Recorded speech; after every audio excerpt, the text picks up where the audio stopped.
রমজানের দিন এক ঢোক পানি দিয়া, এক ঢোক, ঢোক বোঝেন তো কতটুক?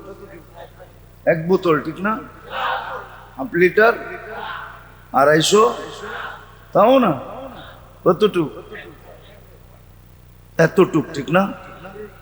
এতটুক পানি দিয়া যে রোজা খোলাবে কোন রোজাদারকে, তার বিনিময়ে আল্লাহ যে পানি পান করাইলো তাকে রোজার পুরা সওয়াব দিবে, জাহান্নাম থেকে মুক্ত দিবে, জান্নাত তার হাতে লেখা দিয়া দিবে। বলেন, দুনিয়ার কোন ধর্ম এই কথা বলতে পারবে? বানায়া বলতে পারবে, কিতাব দেখায় বলতে পারবে না। ওর ধর্মের কিতাব দেখায় বলতে পারবে না। আমরা 2-4টা কিতাব পড়ছি বিভিন্ন ধর্মের, মেন বুক পড়া দেখছি, বানায়া বলতে পারবে কিন্তু কিতাব খুলা বলতে পারবে না। আর আমরা হাদিস খুলা বলে দিতে পারবো আল্লাহ রসুল হোসেন। ইসলাম তো ওই ধর্ম ছিল, ইসলাম ওই ধর্ম ছিল, মুসলমান ওই ব্যক্তি ছিল যে যাকে দেখলে আল্লাহ স্মরণ হতো, আল্লাহর পরিচয় পাওয়া যেত। আর একটা বললে মনে হয় হুজুর রোষ হইতে পারবে না, মানবে না আমার কথা। যাতে দেখলে ডাইরেক্ট তার ভিতরে আল্লাহ দেখা যেত। আল্লাহ যদি এটা কোত্থেকে বললেন, তো আল্লাহ কেন কোরআনে বললো আইনামা তুয়াল্লু ফাসাম্মা ওয়াজহুল্লাহ, যেদিকে তাকাবি ওদিকে আমাকে দেখবি।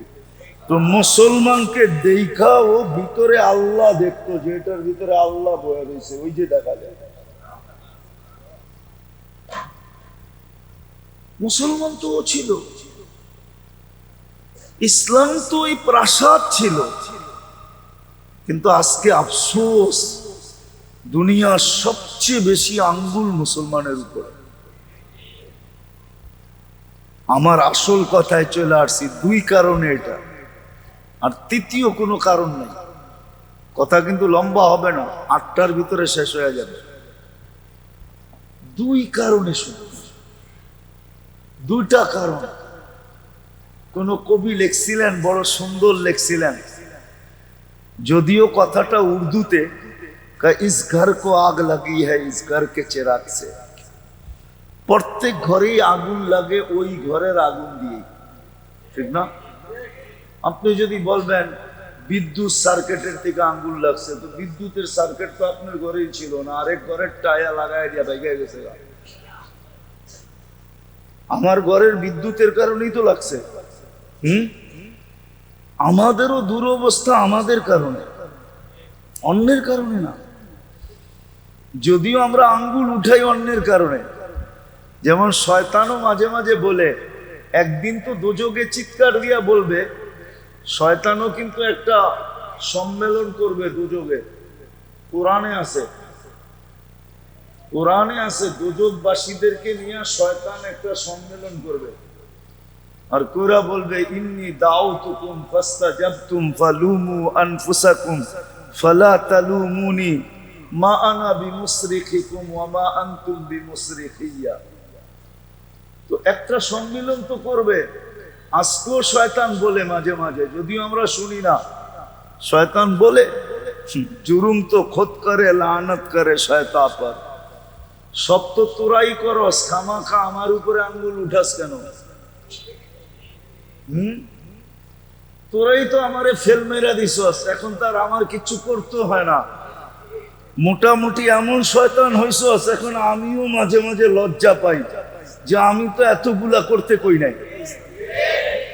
হ্যাঁ, কোরআনে আছে, আমি কোরআন দিতেছি। কোরআন বলে শয়তান কাউকে খোঁচা মারে, ও এক খোঁচা এমন লাভ দেয়, তো শয়তান বলে ইন্নী বারিউম মিনকা ইন্নী আখাফুল্লাহ রাব্বাল আলামিন। আমি তো এত জোরে লাভ দিতে কই নাই, আমি তোর কাছ থেকে দূরে, আমি তোর পক্ষে না। তা আমরা যতই মানুষের উপরে আঙ্গুল উঠাই, কিন্তু দোষ আমাদের। দোষ কি? অথচ মুসলমান ছিল যাকে দেখলে আল্লাহ চেনা যেত, আল্লাহর পরিচয় পাওয়া যেত, যার ভিতরে আল্লাহ দেখা যেত,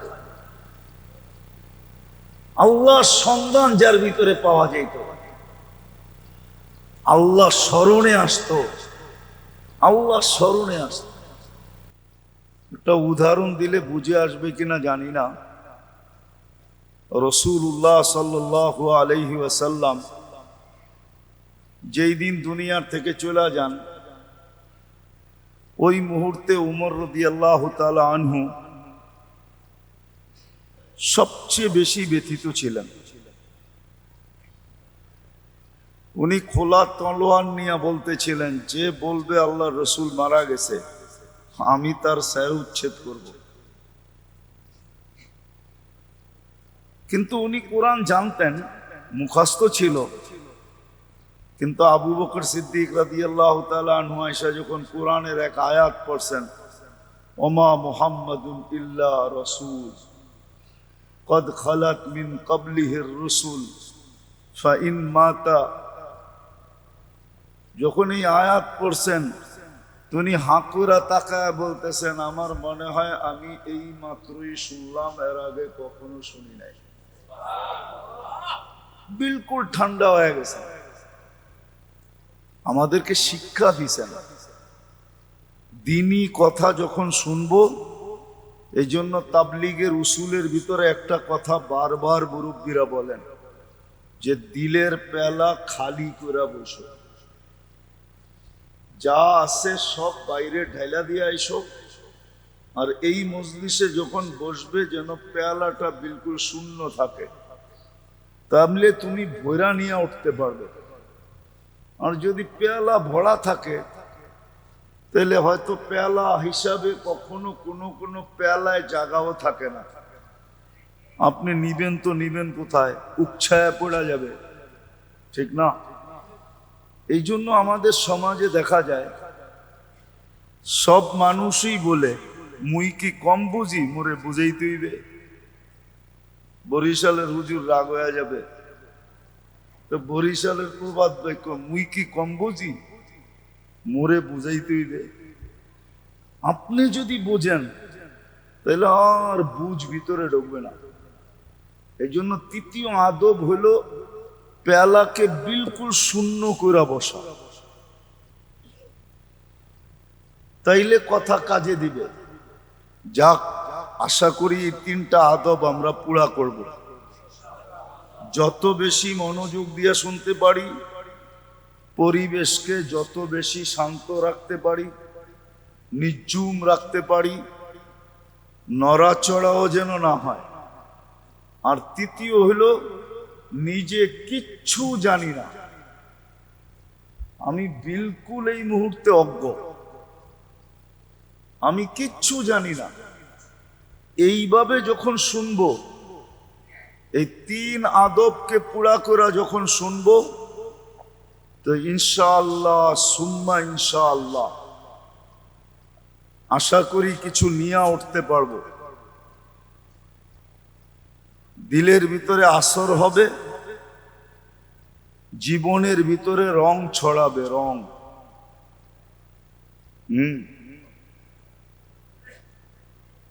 গ্রান নিজের ভিতরে থাকলে কি অপরকে গ্রান দেওয়া যায়?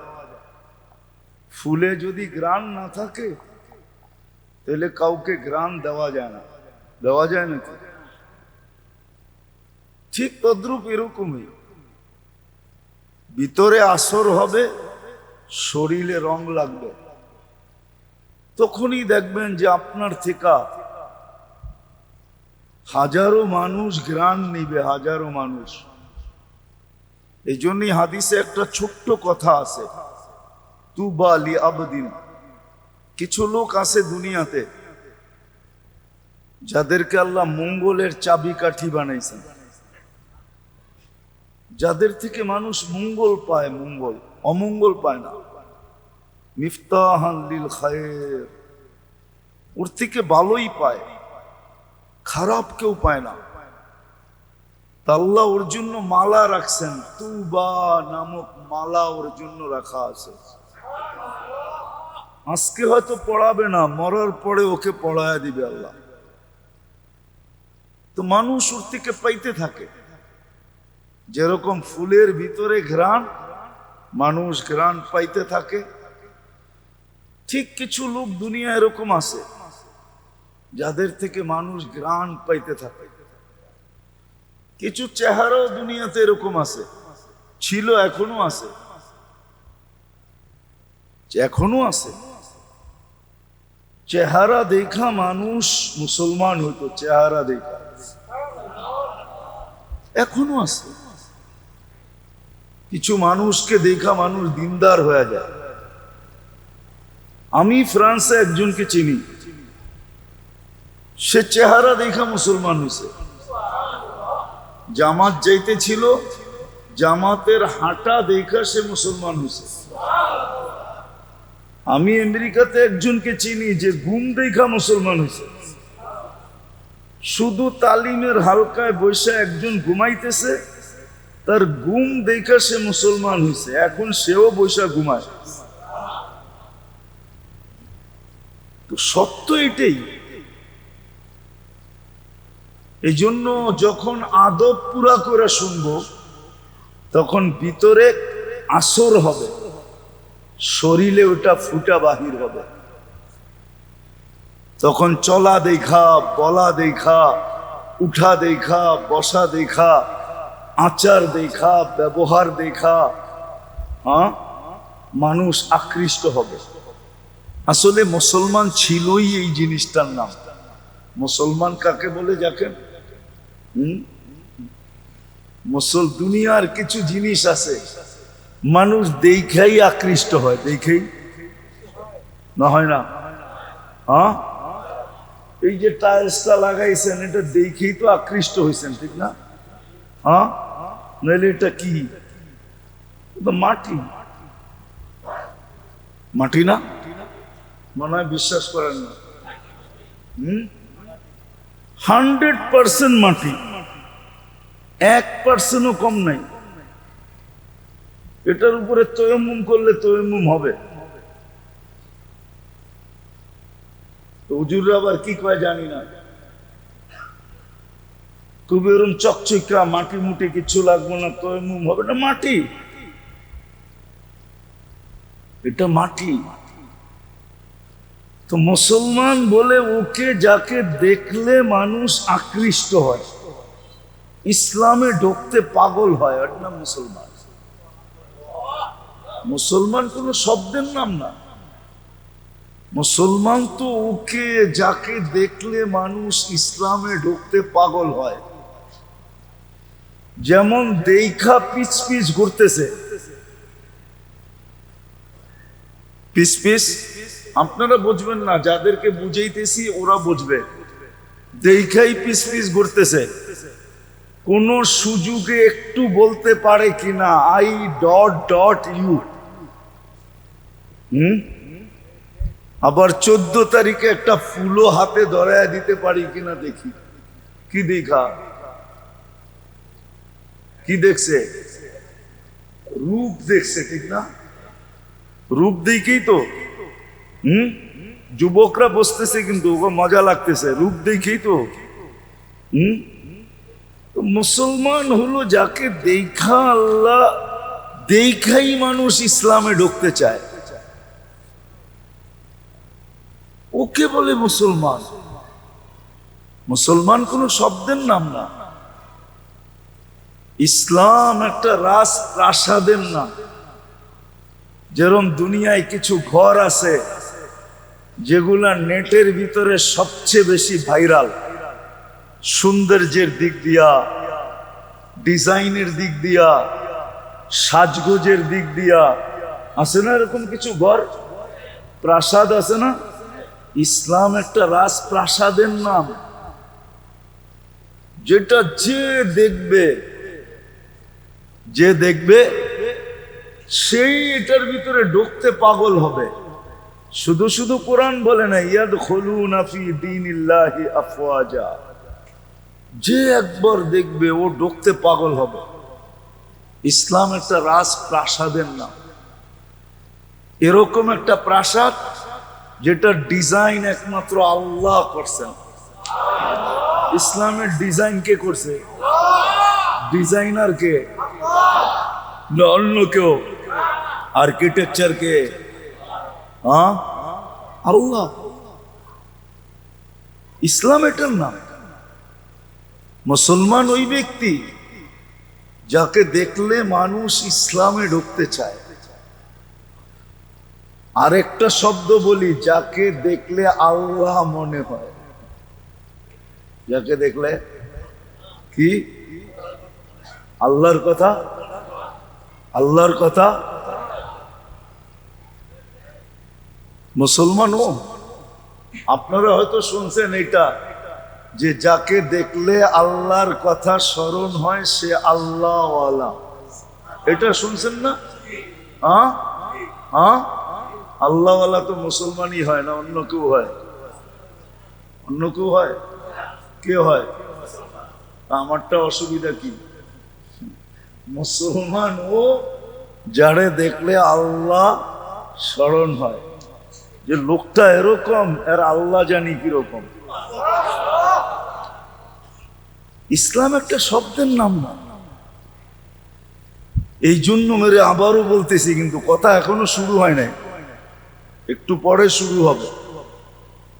আদাব পুরা করে শুনবো তো ভিতরে ক্রিয়া হবে, শরীরে রং ছড়াবে। আজকে আফসোস তো এটাই, আফসোস তো এটাই, যাকে দেখা আল্লাহ চিনা যেত, যাকে দেখা আল্লাহ স্মরণ হইতো, যাকে দেখা আল্লাহ চিনা যেত, যাকে দেখা আল্লাহর পরিচয় পাওয়া যেত, যাকে দেখা আল্লাহর সন্ধান পাওয়া যেত, যেই ইসলাম দেখলে রাজপ্রাসাদ পর্যন্ত হার মাইনা মানুষের ভিতরে ঢুকতে পাগল হয়ে যেত, আজকে সারা দুনিয়া ওই মুসলমানের উপরে আঙ্গুল উঠায়। আফসোস তো আমার এইখানেই, কিন্তু আমার কাছে তো ভাষা নাই, জাদু নাই। যদি থাকতো এরকম, তাহলে আমি দুনিয়াকে বুঝায় ছেড়া দিতাম যে মুসলমান কি জিনিস আর ইসলাম কি জিনিস। কিন্তু ভাষাও নাই, জাদুও জানি না। আজকে মুসলমান দেখা মানুষ আঙ্গুল উঠায়, ঠিক না? না উঠায় না? উঠায় না? সবচেয়ে বেশি দুনিয়ার আঙ্গুল কার উপরে? হ্যাঁ, বিজাতি তো উঠায় উঠাই, এমনকি মুসলমান পর্যন্ত মুসলমানের উপরে আঙ্গুল উঠায়। বিজাতি তো অন্ধ হয়েছেই, এমনকি মুসলমানও অন্ধ হয়ে গেছে। আফসোস তো এইখানে। অথচ মুসলমান তো ছিল ওই ব্যক্তি যাকে দেখলে আল্লাহ চেনা যেত, যাকে দেখলে আল্লাহ স্মরণ হতো, যাকে দেখলে আল্লাহর পরিচয় পাওয়া যেত।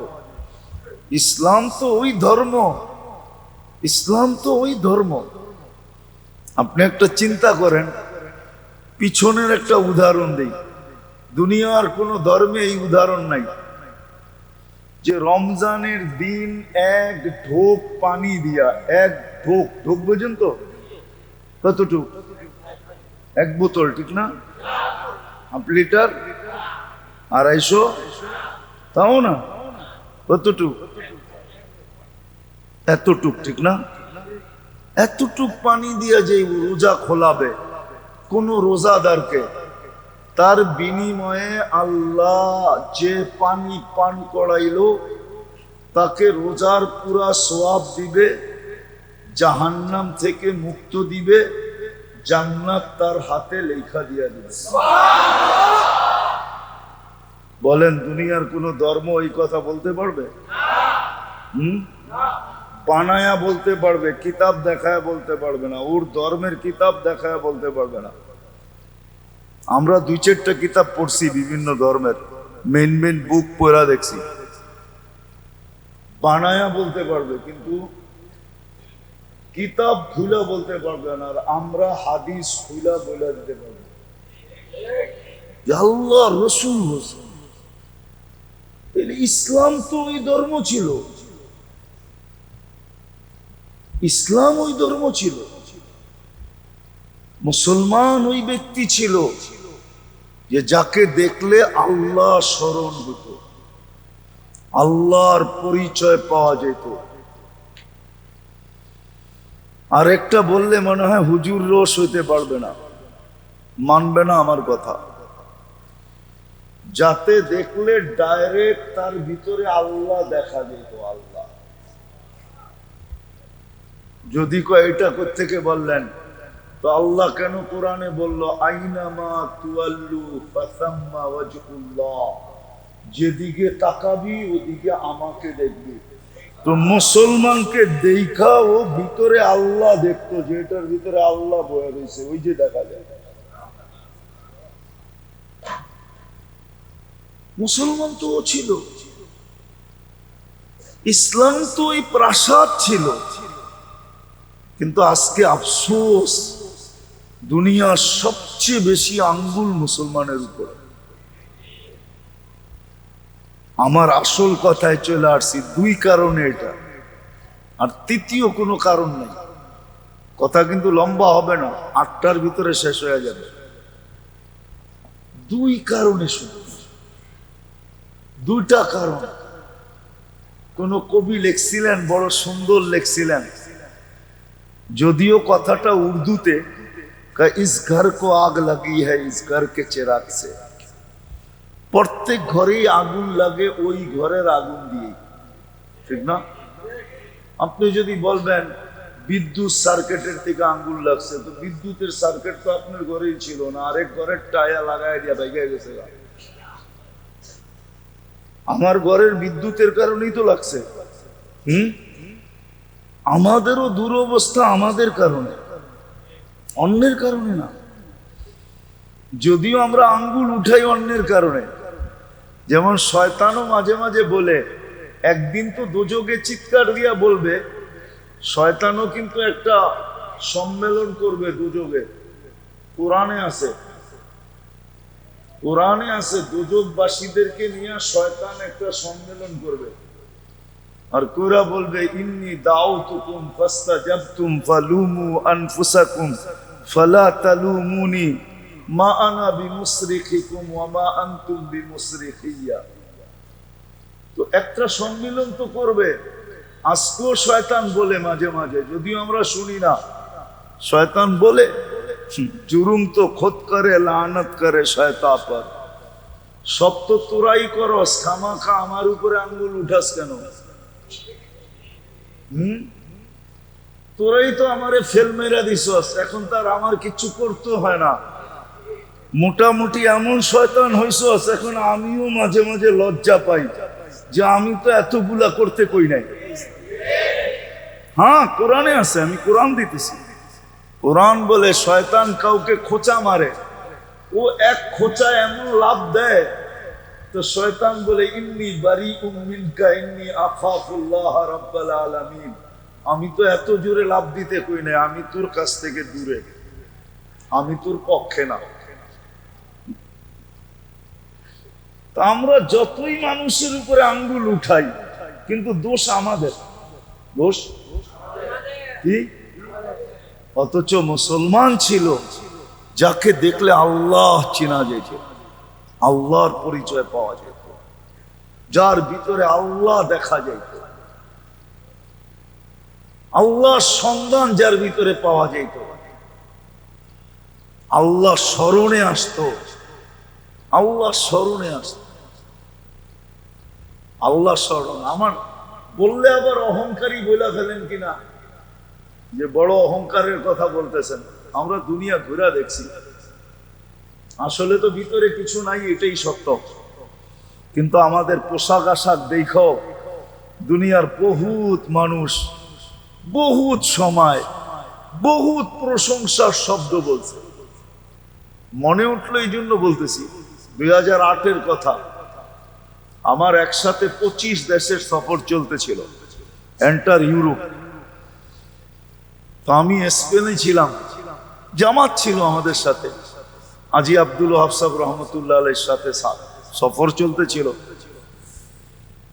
তো স্পেনে কোনো এক জায়গায় একটা ঘাঁটি আছে যেটাকে আমরা আরবিতে বলি জাবালে তারেক বিন জিয়াদ, যেই পাহাড়ের উপর দিয়ে তারেক বিন জিয়াদ স্পেনে ঢুকছিলেন, যেটাকে আলজাবরা বলে, ওইখান দিয়ে সমস্ত জাহাজগুলা ঢুইকা একবারে ইসরায়েল পর্যন্ত যায়। এই সমুদ্র এইখান দিয়ে ঢুকতে হয়, ইউরোপ থেকে, আমেরিকা থেকে, ওটাকে আলজাবরা বলে। তো আমরা ঢুকতেছিলাম, শিপের থেকে নামার পরে আমাদের পাসপোর্ট নিয়ে গেছে পুলিশে। কয়েকদিন আগে একটা অঘটন ঘটে গেছিল স্পেনে, তো আমাদের পাসপোর্ট সবার নিয়ে নিছে। আমরা যার যার মতে আমলে ছিলাম। তো ঘন্টাখানিক পরে ওইখানের মেইন পুলিশ অফিসার আইসা একজনকে পাসপোর্ট, প্রথম পাসপোর্টটা আমার ছিল, আমাকে দিতে ছিল আর হাসতে ছিল আর বলতে ছিল, তুমি চিন্তিত তো না? আমি বললাম যে নো, আমি চিন্তিত হব কেন? হাইসা দিয়া বলতেছে, you are messenger of God, তোমরা তো আল্লাহর রসুল, তোমাদের পাসপোর্ট কে আটকায় রাখে? যদিও সে তো জানে না রসুল কাকে বলে, সে জানে মেসেঞ্জার মানে রসুল। তোমরা আল্লাহর রসুলের মেসেঞ্জার, আমরা তাবলীগের কাজে আসছি। তো সে ডাইরেক্ট মেরা দিছে, you are messenger of God, তুমি তো আল্লাহর মেসেঞ্জার, তোমার পাসপোর্ট কে আটকায় রাখে? এরকম প্রশংসার শব্দ দুনিয়াতে হাজারো বার শুনছি। শুধু এই রূপরেখার কারণে, কসম খোদার, রূপটা ছাড়া আর কিচ্ছু নাই ভিতরে।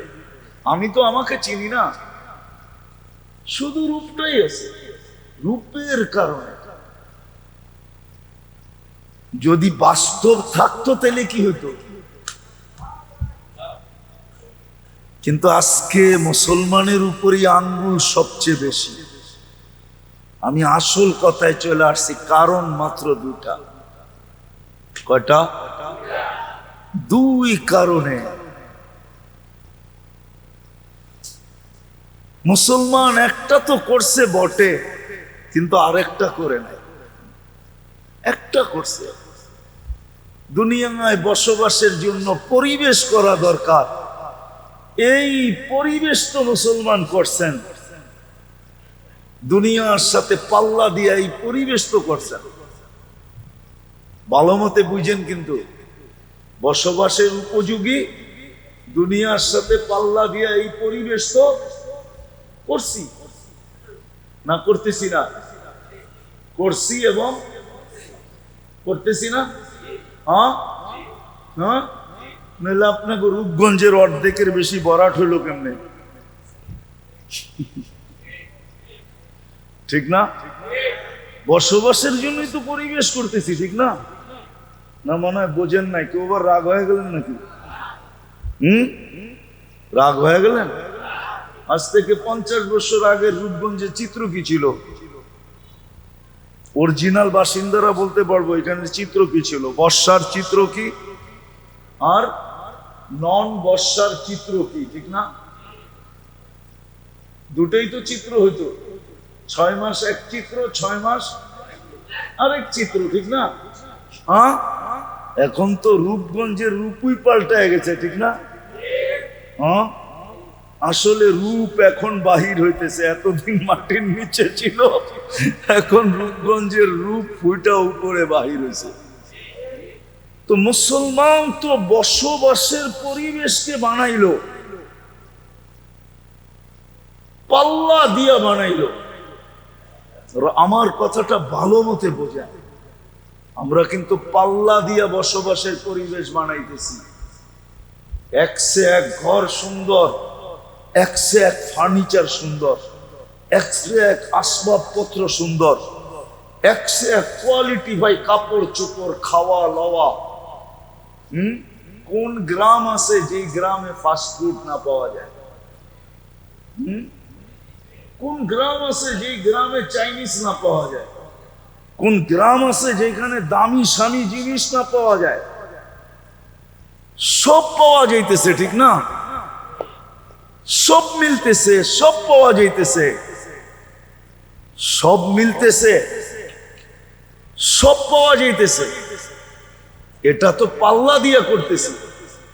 কিন্তু আফসোস মুসলমান আরেকটা জিনিস করেন না। বলতেছি যদি আরেকটা জিনিস করত, আমি এই পরিবেশের বিরুদ্ধে না, আপনি ভাববেন যে আমি বুঝি পরিবেশের বিরুদ্ধে বলবো, না না না, মুসলমান থাকার জন্য বসবাসের পরিবেশ তো পাল্লা দিয়ে বানাইতেছে, এতে কোনো নিষিদ্ধ না। সম্পদ দিছে, অর্থ দিছে, বানাইতে পারে, কিন্তু আরেকটা পরিবেশ মুসলমানের করা দরকার ছিল। আজকে ওই পরিবেশ না থাকার কারণে যাদেরকে দেখা দুনিয়া আল্লাহ চিনত, আল্লাহ যাদেরকে দেখা দুনিয়া আল্লাহ চিনত, যাদের ভিতরে তাকাইলে, দিকে তাকাইলে আল্লাহ পরিচয় পাওয়া যেত, পরিচয় পাওয়া যেত, যাদের কর্ম দেখা মানুষ ইসলামের ভিতরে ঢুকতে থাকতো, কর্ম দেখা, কর্ম, যাদের ছোট ছোট কর্ম দেখা, ছোট ছোট কর্ম। কি একটা কাহিনী মনে উঠলো, এই জন্য বলতেছি। আগে আমাদের দেশে রেস কোর্স ছিল, ঘোড়ার দৌড় হতো। কোথায় হইতো এটা জানেন? ময়দানটা কোনটা? রবনা পার্কের অপোজিটে যেটা, ওটা ছিল রেস কোর্স ময়দান, সরোয়ারদি। ওইখানে উনি বন্ধ করছে এটা। আগের যুগে ঘোড়া দৌড় হইতো। তো মিশর যখন স্বাধীন হয়, তো আমর ইবনুল আস রাদিয়াল্লাহু তাআলা আনহু সেনাপতি ছিলেন। তো ঘোড়ার দৌড় চলতেছিল। আমর ইবনুল আস রাদিয়াল্লাহু তাআলা আনহু মাত্র স্বাধীন হয়েছে। নতুন নতুন স্বাধীন হলে তো কিছু এলোমেলো থাকেই, ঠিক না? যারা স্বাধীন করে এদের ভিতরেও বাপ থাকে, যারা পরস্ত হয় ওদের মধ্যেও একটা ভয় থাকে, ঠিক না? তো মাত্র কয়েকদিন স্বাধীন হয়েছে, তো ঘোড় দৌড় চলতেছে। আমর ইবনুল আস রাদিয়াল্লাহু তাআলা আনহুর ছেলে এই ঘোড়ার দৌড়ের ভিতরে অংশ নিছে। তো এক ইহুদির ঘোড়া ওনার ঘোড়ার আগে দিয়া যাইতেছিল। আমর ইবনুল আস রাদিয়াল্লাহু তাআলা আনহুর ছেলে ইহুদির পিঠে ছড়ি দিয়ে একটা আঘাত করে দিছে। ঘোড়া দৌড়ানোর লেগে একটা ছড়ি থাকে না, লাঠির মাথায় একটা সুতা বাঁধার মতো একটা গুটলিয়ালা, ওটা দিয়ে পিঠে টাচ করে দিছে। যে কালকে স্বাধীন হলো, আমি গভর্নরের ছেলে, সেনা প্রধানের ছেলে, তুই নাচি না আমার ঘোড়ার পাশ দিয়ে এইভাবে দৌড়ে যাইতেছস, একটু সমীহা করার তো দরকার ছিল। তো যোগ করে দিছে যে আমিও তো একজন প্রতিযোগী ছিলাম, প্রতিযোগী, সেও প্রতিযোগী, আমিও প্রতিযোগী। প্রতিযোগিতার ভিতরে আমাকে বেইজ্জত করা ঠিক হয় না। আমি এটার বিচার চাই, আমি এটার বিচার চাই। ওমর রাদিয়াল্লাহু তাআলা আনহু চিঠি লিখছেন আমর ইবনে আস রাদিয়াল্লাহু তাআলা আনহুকে, যে তুমিও আসবা, ছেলেকেও নিয়ে আসবা। তো চিঠি পায় উনি বুঝা ফেলছেন যে কাহিনী মনে হয় কিছু ঘটে গেছে, নাইলে এরকম ডাকা কেন ডাকবে। তো আয়েশা যখন দরবারে ঢুকতেছেন, উনি চিনে নাই, ছেলে চিনা ফেলছে, এটা তো ওই ইহুদি দাঁড়ায় আছে, মনে হয় ওই কিছু অভিযোগ করে দিছেন। তো ঢুকার পরে বলছে ইহুদিকে, বলো তোমার অভিযোগ কি? তো অভিযোগ বলার পরে সিদ্ধান্ত শুনাইতেছেন, ওয়াদরিবহু কামা যারাবাকা, তোরে যেরকম মারছে এরকম মার, দরবারের মধ্যে মার। ওয়াকসুলহু কামা খাযালাকা, তোরে যেরকম বেইজ্জত করছে মদিনাবাসী সব সামনে, কারণ ওইখানে তো দরবার মানে মসজিদে নববীর বারিন্দায় হতো, পুরা মদিনা জমা, যেরকম বেইজ্জত করছে এরকম কর। তো ইহুদি মুস্কি হাসি দিয়া বলতেছে, না মারবো না, বেইজ্জত করব। আমার দেখার বিষয় ছিল, শুনতাম মুসলমানদের আমিরুল মুমিনিন বড় ন্যায় প্রায়ণ, এত ক্ষুদ্র বিষয় নিয়ে এরকম ইনসাফ করবে, এটা আমার ধারণাই ছিল না। হাতটা বাড়ান, মুসলমান হই। কত ক্ষুদ্র জিনিস তাকে মুসলমানে ঢুকায় দিছে। আজকে আমাদের উপরে আঙ্গুল উঠে, সারা দুনিয়া মুসলমানের উপর আঙ্গুল উঠায়, অথচ আমরা ওদের সাথে প্রতিযোগিতা লাগায়া, যুবক তোমার পায়ে হাত রাখে, তুমি ওদের সাথে প্রতিযোগিতা লাগায় চুল পর্যন্ত কাটো ওদের স্টাইলে, ঠিক না? কাপড় পর্যন্ত পড়ো ওদের স্টাইলে, ঠিক না? বিয়ে শাদী সব ওদের স্টাইলে, ঠিক না? তারপরে তো আমাদের উপরে আঙ্গুল সারাদিন উঠায় না, উঠায় না? বলেন কেন উঠায়? এক যুবক তো নেটে না দেখা চুল কাটে না, সব যুবক তো নেটে দেখা চুল কাটে, সব মেয়েরা তো নেটে দেখা সাজগোজ করে, সব মেয়েরাই তো হাতের মেহেন্দি পর্যন্ত নেটে ডিজাইন দেখা লাগায়, পোশাক পর্যন্ত চয়েস করে নিজের নেটে দেখা, সবকিছু তো এখন নেটের মাধ্যমে হইতেছে। ওদের সাজে তো আমরা 24 ঘন্টা সাজলাম, তারপর তো বলতে পারতো তোরা যখন আমাদের রূপে রূপান্তরিত হয়ে গেছ তোদের উপরে আঙ্গুল উঠাবো না। আঙ্গুল তো উঠাই সুযোগ পাইলে বুলডোজার দিয়া সাইজ করা দেয়, ঠিক না? সত্য তো। আজকে আমরা বসবাসে তো ওদের সাথে প্রতিযোগিতা করতেছি, পোশাক আশাকে করতেছি, রূপ রেখায় করতেছি।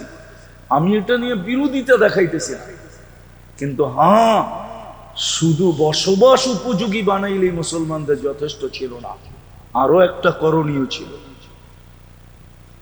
আরো একটা করণীয় যদি মুসলমান করত, তাহলে বসবাসের পরিবেশ মুসলমানদেরকে কোনো ক্ষতি করত না। আরেকটা পরিবেশ যদি মুসলমান করত,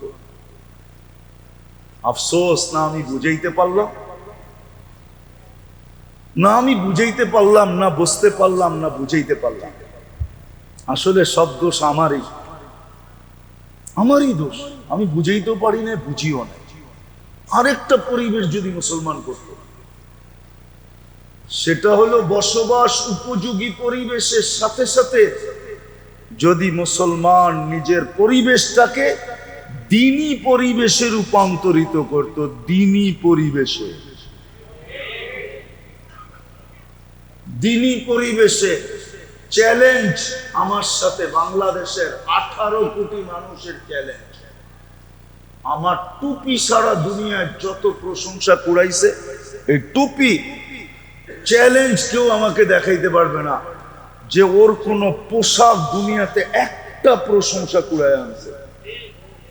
চ্যালেঞ্জ, আমি মসজিদে বসে বলতেছি, খোলা চ্যালেঞ্জ। আমি 99 দেশ ঘুরা শুধু টুপির যত প্রশংসা কুড়ায় আনছি, টুপির। কেন অনেক এয়ারপোর্টে টুপি খুলতে বলে চেকিং এর সময়, আমার এই টুপি যত প্রশংসা কুড়াইছে, প্রশংসা। পোশাক তো কুড়াইছে। চ্যালেঞ্জ, কারো সাফারি 100 ভাগ দেয়, 1 লাখের 1 ভাগ পারছে কিনা কুড়াইতে। যে 30 লক্ষ টাকা দিয়ে জুতা পরে, ওর জুতাও কোনোদিন প্রশংসা কুড়াইতে পারে না। ওটা তো পায়ে থাকে, লক্ষ টাকার কোটি টাকার হলেই কি আসলে পায়ে থাকে কি না মাথায় থাকে? আচ্ছা, যদি মাথায় দিল,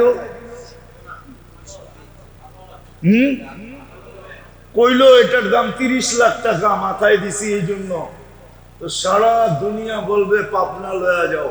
বাপ চক্কর ভালো না, কি করবো? যাও পাবনায় লয়া যাও, বাপ চক্কর ভালো না। এখন হয়তো একটু ঢিলা হয়েছে, কয়েকদিন পরে পুলাটাই ঢিলা হয়ে যাবো। তো মেরে দোস্ত, শেষ কথার জায়গার দিকে চলে আসছি আমি। আমরা পরিবেশ বসবাসের জন্য তো গড়ছি বটে, কিন্তু আরেকটা পরিবেশ যে মুসলমানের জন্য দরকার ছিল, সেটা হলো দ্বীনি পরিবেশ। কি? ওই পরিবেশ গড়ি না। আমাদের উচিত ছিল বসবাসযোগ্য পরিবেশের সাথে সাথে অ্যাজ এ মুসলিম, আমি মুসলমান হিসাবে আমার দ্বীনি পরিবেশ বানানো দরকার ছিল। তাইলে আমার কথাটা সত্য হতো যে কোনো মুসলমানকে দেখা কেউ আঙ্গুল উঠাইতো না। মুসলিম পরিবেশ দেখা মানুষ ঢুকার জন্য, থাকার জন্য পাগল হয়ে যেত। পাগল যে এত সুন্দর পরিবেশ,